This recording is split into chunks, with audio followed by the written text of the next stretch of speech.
Importing data. The Import from a File button opens a dialog for data import. There you can select a file with the data to import into Forex Tester.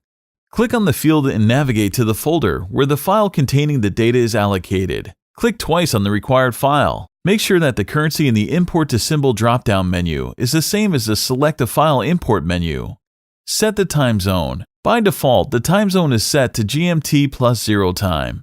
To change it to New York time, for instance, please drag the scroll bar to the -5 value. If you want to delete previously imported historical data for this symbol, then enable the first checkbox. If you want to delete all the bars that appear on Saturdays and Sundays, then enable the second checkbox. After that, click Next. In the next window, you can adjust the data format. If you've downloaded the data from our official site, you do not need to make any adjustments. Just click the Import button. If you import the data from any other resource, then you have to make sure that the succession of parameters in your file correspond to the succession of the parameters in the Import History data window.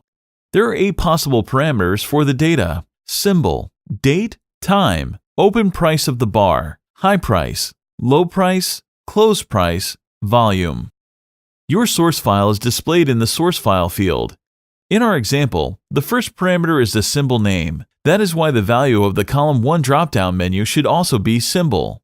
The second parameter is the date. It is highly important to pick the right values for the column separator and the date format menus.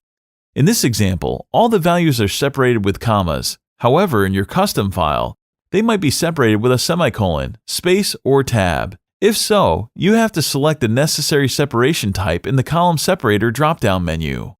If you click on the date format menu, you will notice various types. Ds stand for days, Ms stand for months, and finally Ys stand for years. There are many possible variations on the succession of these 3 parameters. In addition, the years can be made up of either 2 or 4 digits. In our example, the data starts with a 4-digit year, followed with months and then days. Please pay attention to the No Converting Errors message. If you see this, then everything is set up correctly and you may proceed. If an error occurred, you will see the Converting Errors Found error colored in red. You will notice that Forex Tester will point to the problem with the question marks in some particular column of the preview results window. Thus, if you see that the issue is in the Close column, consider changing the value of the corresponding menu. When all converting errors are fixed, you can click on the Import button.